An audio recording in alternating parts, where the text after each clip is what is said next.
So మానవ హక్కులు అంటే ప్రతి మనిషికి జీవించే హక్కు అనేది ఒకటి ఉంటుంది.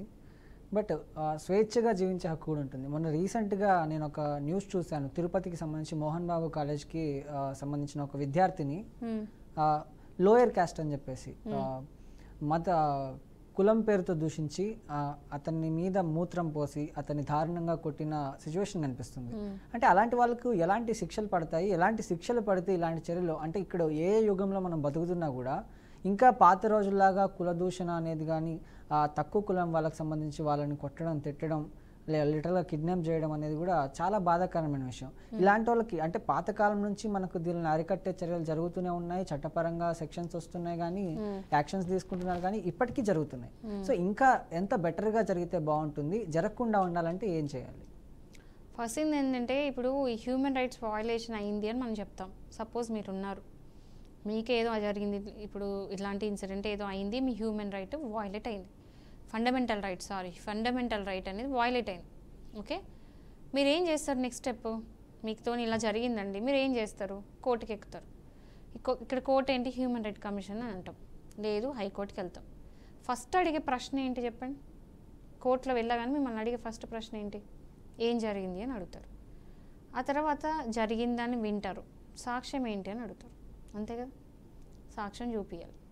సో ఇక్కడ కేసెస్ అన్నీ ఎందుకు కూడా ఏమంటారు డైల్యూట్ అవుతున్నాయి, ఎందుకు న్యాయం జరుగుతలేదంటే ప్రాపర్గా వీళ్ళు ఎవిడెన్స్ వెయ్యలేకపోతున్నారు.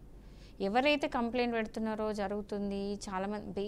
ఇంకోటి మెయిన్ ప్రాబ్లం ఏంటంటే ఈ ఫండమెంటల్ రైట్స్ అనేది ఎవరికి అవేర్నెస్ లేదు, ఎవరికి దీని గురించి అవగాహన లేదు. ఈ హక్కు నాది, ఇలాంటి హక్కులు నాకున్నాయి అని చెప్పేసి ఎడ్యుకేటెడ్ వాళ్ళకు ఉండొచ్చు, బట్ అన్ఎడ్యుకేటెడ్ వాళ్ళ గురించి ఎలా? ఊర్లలో వాళ్ళ గురించి మాట్లాడుకుందాం, వాళ్ళకి ఎలా తెలుస్తుంది? పిల్లలు, చదువుకునే స్టూడెంట్స్, వీళ్ళందరికీ ఎట్లా తెలుస్తుంది ఇది నా హక్కు, ఈ హక్కుకి నేను ఇలా చేయొచ్చు, ఈ హక్కు కోసం పోరాడడానికి నేను ఎక్కడికైనా వెళ్ళొచ్చు అనే విషయం ఎంతమంది తెలుసు? తెలియదు. సో అది మెయిన్ ల్యాగ్ అయితే అక్కడనే జరుగుతుంది. ఎక్కడ అంటే అవగాహన లేదు. ఇట్లాంటి వాటి కూడా మనం ఫైట్ చేయొచ్చా అని చెప్పి తెలియదు చాలామందికి.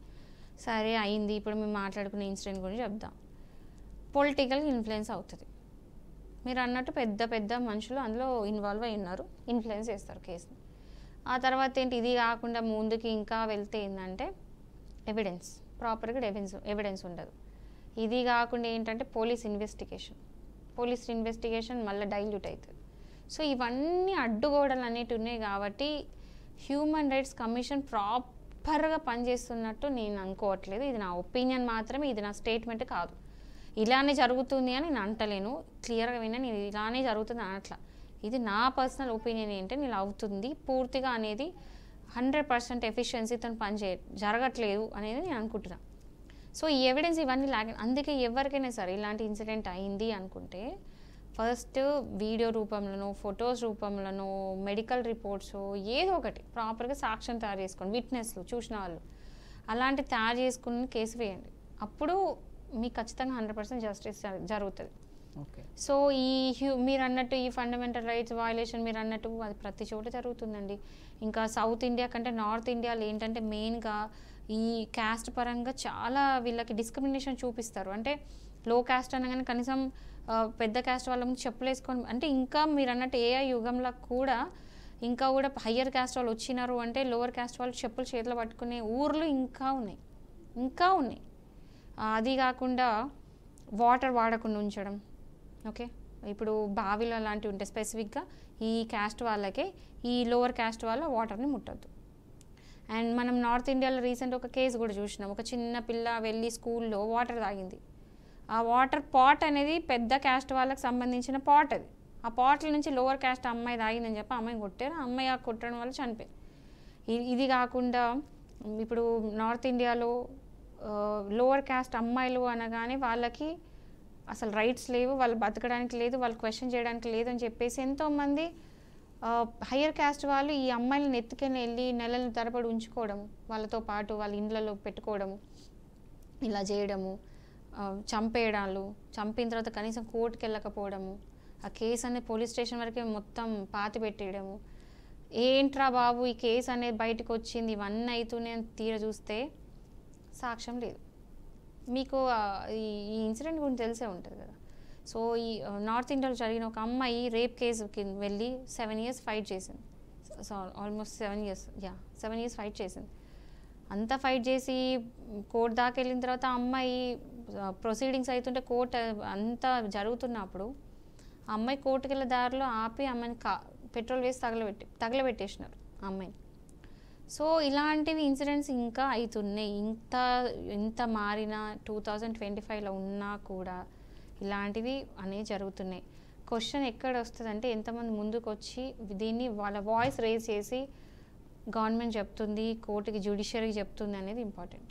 అంతెందుకు ఎక్కడో నార్త్లో జరిగే దాని గురించి మనం మాట్లాడుకునే దానికంటే మన తెలుగు రాష్ట్రాల్లో మన కర్నూలులో జరిగిన ఇన్సిడెంట్ సుగాలి ప్రీతికి సంబంధించిన కేసు ఇప్పటిదాకా దాని పుట్టుపూర్వత్రాలు లేవు. కనీసం ఏం జరిగింది ఆ కేసులో, ఎలాంటి న్యాయం జరిగింది, వాళ్ళ అమ్మ ఇప్పటికీ పోరాడుతూనే ఉంది. కానీ ఇప్పటికీ పవన్ కళ్యాణ్ గారు పదవిలోకి రాకముందు చెప్పినటువంటి మాటలు, సుగాలి ప్రీతికి ఫస్ట్ నేను అధికారంలోకి రాగానే ఈవిడ మీదే ఆ కేసు మీద నేను కూర్చుంటాను, ఆవిడకి కంపల్సరీ న్యాయం చేసే విధంగా నేను పోరాడుతానన్నారు. కానీ ఇప్పుడు పదవిలోకి వచ్చినంత కాలమైనా కూడా ఈ కేసు గురించి, సుగాలి ప్రీతి కేసు గురించి పట్టించుకోవట్లేదు. సో ఇలాంటి ఎక్కడో నార్త్లో కంటే ఇక్కడ మన ఆంధ్రాలోనే మనకు చాలామంది అభిమానులు, కొన్ని లక్షల మంది అభిమానులు పవన్ కళ్యాణ్ గారికి, అంతమంది ఉన్నటువంటి వ్యక్తి ఈ కేసును పట్టించుకోవట్లేదు. మన ఇక్కడే న్యాయం జరగకుంటే ఎక్కడో నార్త్లో ఎక్కడ న్యాయం జరుగుతుంది? మీ క్వశ్చన్లోనే మీ ఆన్సర్ ఉంది. మీరు రేజ్ చేసిన క్వశ్చన్లోనే ఆన్సర్ ఉంది. పొలిటికల్ ఇన్ఫ్లుయెన్స్, మనీ ఇన్ఫ్లుయెన్స్, ఇవన్నీ కూడా డబ్బులతో చేసే ఇన్ఫ్లుయెన్స్, ఇవన్నీ ఏంటంటే ఫస్ట్ స్టేజ్లో కేసు మొత్తం డైల్యూట్ చేసేస్తారు. ఫస్ట్ మొత్తం దబాయించేస్తారు కేసుని, అది ముందుకు వెళ్ళదు. పోలీస్ స్టేషన్ వరకే అన్నీ అయిపోతాయి. పోలీస్ స్టేషన్ నుంచి బై ఛాన్స్ అదృష్టశాత్తు కోర్టుకి వెళ్ళింది.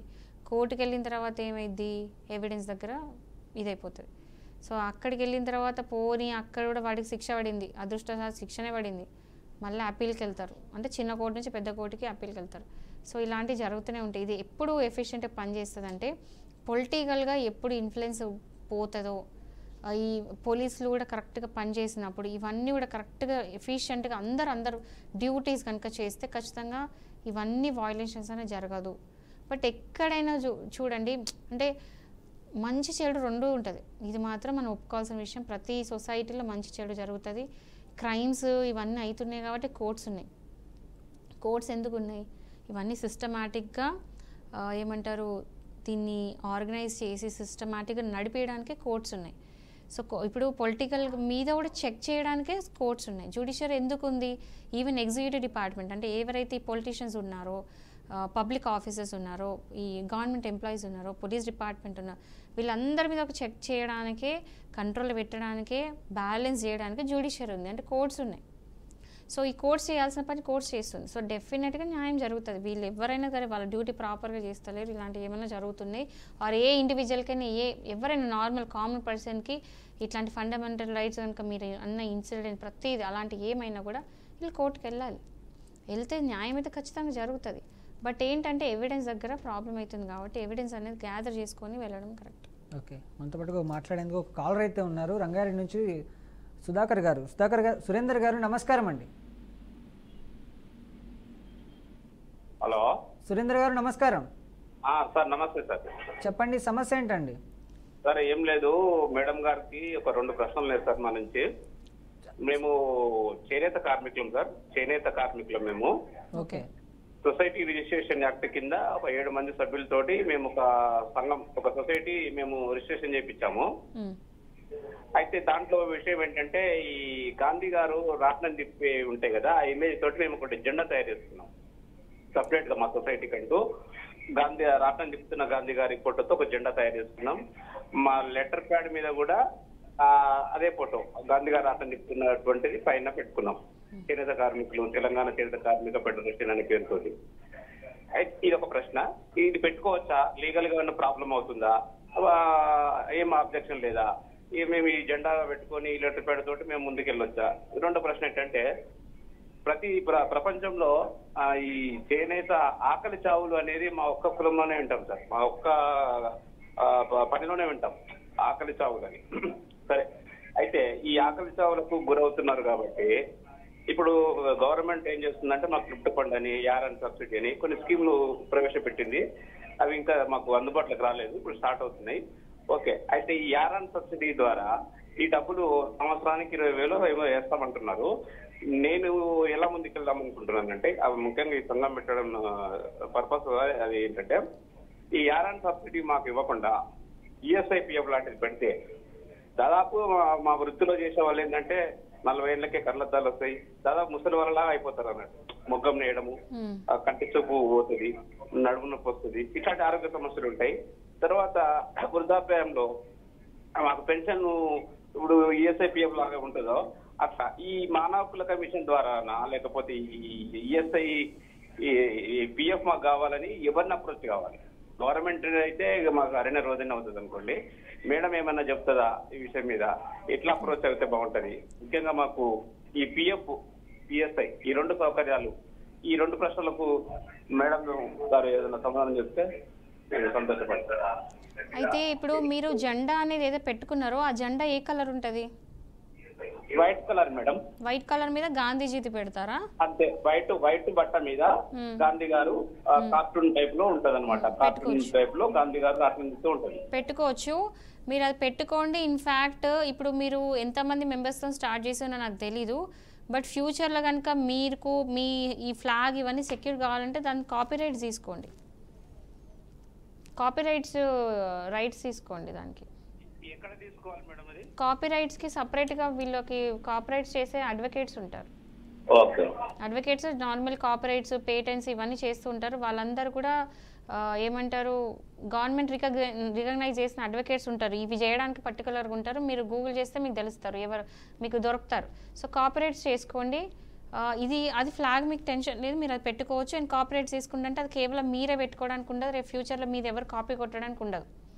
సో అది మీరు చేసుకోవచ్చు. నెక్స్ట్ ఏంటంటే ఈఎస్ఐ పిఎఫ్ గురించి అడిగినారు. ఇదేంటంటే ఇప్పుడు ఇది అంతా కూడా ఈ క్యాస్ట్కి సంబంధించిన అంతా కూడా ఏమవుతుంది అంటే నేషనల్, అంటే మీకు ఇది తెలుసో తెలియదో 3 లిస్టులు ఉంటాయండి. ఒకటి సెంట్రల్ లిస్టు, ఒక స్టేట్ లిస్టు, ఇంకో కాంకరెంట్ లిస్ట్ అని 3 లిస్టులు ఉంటాయి. అంటే ఏదైనా సరే ఒకటి చెయ్యాలి అనుకుంటే ఇది ఎవరి పరిధిలోకి వెళ్తుంది అనేది ఒకటి ఉంటుంది. అది స్టేట్ కిందికి వెళ్తుందా లేదా సెంట్రల్ కిందికి వెళ్తుందా, అయితే ఇద్దరికి హక్కు ఉంటుంది. అంటే సెంట్రల్ స్టేట్ కలిపి ఒక నిర్ణయం తీసుకోవచ్చా ఈ అంశం పైన అనేది ఒక 3 లిస్టులు ఉంటాయి. సో ఈ పిఎఫ్ ఇవన్నీ కూడా ఏంటంటే సెంట్రల్ ఉన్న స్టేట్ సంబంధించింది కాబట్టి ఇద్దరు కలిసి తీసుకోవాలి. అండ్ క్యాస్ట్కి సంబంధించింది కాబట్టి సెంట్రల్ అండ్ స్టేట్ ఇవి 2 కూడా ఇక్కడ నుంచి జరగడం కాదు, సెంట్రల్ నుంచి మీకు అది రావాలి. సో మీరు గవర్నమెంట్కి ఒక అప్లికేషన్ పెట్టాలి. అండ్ చాలా టఫ్ ఇది తీసుకోవడం. సో మీరు అప్లికేషన్ పెట్టడంలో తప్పలేదు. మీరు ప్రెసిడెంట్కి గవర్నర్కి ఇద్దరు కూడా మీరు వెళ్ళి మీకు కావాల్సింది ఏది ఉన్నా మీరు గవర్నర్కి వెళ్ళి ఒక అప్లికేషన్ ఇవ్వచ్చు.